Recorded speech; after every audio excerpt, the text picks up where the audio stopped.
कल तक मैं आपसे जो बात कर रहा था वो अष्टांग हृदयम का एक हिस्सा था, जिसमें आबो हवा, तासीर, रहने वाला स्थान, उसका महत्व, वहां की मिट्टी, उसका महत्व वगैरह वगैरह। अब मैं सीधे आपके शरीर पर आ रहा हूं। भागवत जी मनुष्य शरीर के बारे में ये कहते हैं कि ये मनुष्य का शरीर सबसे महत्वपूर्ण है और बहुत प्रयासों के बाद मिलता है। ये आपने कई बार सुना होगा। आपके पूर्व जन्म के बहुत सत्कर्म हो तो आपको मनुष्य शरीर मिलता है। और भागवत जी ने एक जगह कहा है कि आप ही हैं जो मोक्ष धारण कर सकते हैं। ऐसा कहा जाता है इस देश में कि जानवरों में, पशु पक्षियों में और कीड़े मकोड़ों में मोक्ष की स्थिति नहीं आती। मनुष्य योनि ही है जिसमें आप मोक्ष को प्राप्त कर सकते हैं। तो उनकी मोक्ष की परिभाषा बहुत सुंदर है। मोक्ष क्या है? हम सब लोगों ने कई बार अलग अलग समय अलग अलग लोगों से सुना होगा कि मोक्ष ऐसा है, मोक्ष ये है। भागवत जी की परिभाषा बिल्कुल साफ और सरल सीधी है। वो ये कहते हैं कि जो व्यक्ति, मनुष्य, स्त्री हो या पुरुष, कोई भी, अपने दुखों को दूर कर ले और दूसरों के दुखों को दूर करने का काम करे, वही मोक्ष का अधिकारी है। जो व्यक्ति, मनुष्य, अपने दुखों को दूर करे और दूसरों के दुखों को दूर करने का सतत प्रयास करे, उसमें सफलता मिले ना मिले, सफलता की बात नहीं कहते वो ये कहते हैं कि प्रयास करे, ईमानदारी से प्रयास करे, तो उसको मोक्ष होता है। माने इस परिभाषा को अगर आप थोड़ा व्यापक करें, दुखों से मतलब क्या, तो भागवत जी कहते हैं कि 3 तरह के दुख सारी दुनिया में हैं। मनुष्य को भी हैं, हर एक को है। एक तो दैहिक दुख, शरीर का दुख, दैहिक दुख। दूसरा है दैविक दुख, भगवान का दिया हुआ कोई दुख जो आपके शरीर से अलग है।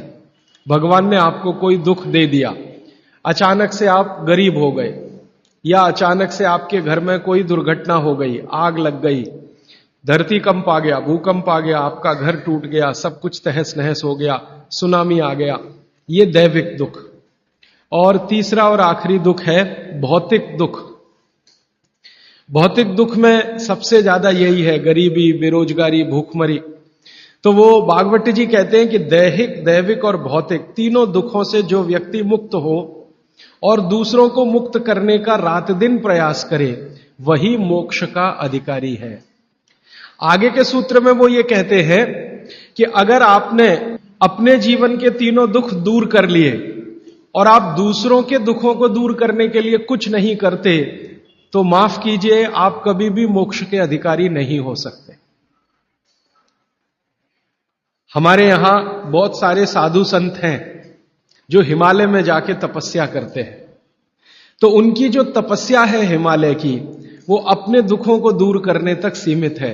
अगर वो वापस हिमालय से लौटकर समाज के दुख को दूर नहीं करेंगे तो किसी को भी मोक्ष नहीं होगा।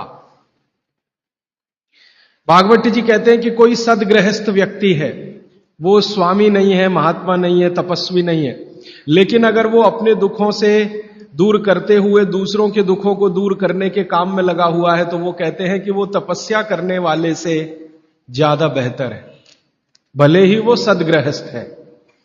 और वो ये कहते हैं कि ज्यादा समय, भागवत जी मानते हैं कि सदगृहस्थ ही हैं जो दूसरों के दुखों को दूर करने में ज्यादा मदद कर सकते हैं, क्योंकि उन दुखों का अनुभव उन्हें है, जिसका दुख वो दूर करने का कोशिश करें। इसका मतलब यह है कि भागवत जी की परिभाषा में गृहस्थी होना, माने सदगृहस्थ होना, ज्यादा बड़ी बात है। वो साधु संतों के बारे में कहते हैं कि ये सिर्फ अपने दुखों के दूर करने के चक्कर में लगे हुए हैं, भगवान से इनकी जो वार्तालाप है या संवाद है वो अपने तक सीमित है, समाज के लिए सिर्फ प्रार्थना करके बंद कर देते हैं, आगे नहीं बढ़ते। इसलिए वो कहते हैं कि आप अपने दुख दूर करें, दूसरों के दुख दूर करने के काम में सतत लगे, भले प्रयास आपका सफल हो ना हो। सफलता की बात वो नहीं कहते, वो ये कहते हैं कि सफलता असफलता वो सब ईश्वर के हाथ में है, आपके हाथ में नहीं है। आप अगर प्रयास कर रहे हैं तो पक्का मानिए कि आपकी मोक्ष में जाने की तैयारी है। ये है उनका सूत्र। यहां से उनकी एक दूसरी यात्रा शुरू होती है और इस यात्रा में वो ये कहते हैं कि सबसे बड़ा दुख है दैहिक दुख, शरीर का दुख, दूसरा है दैविक दुख भगवान का, और तीसरा है भौतिक दुख।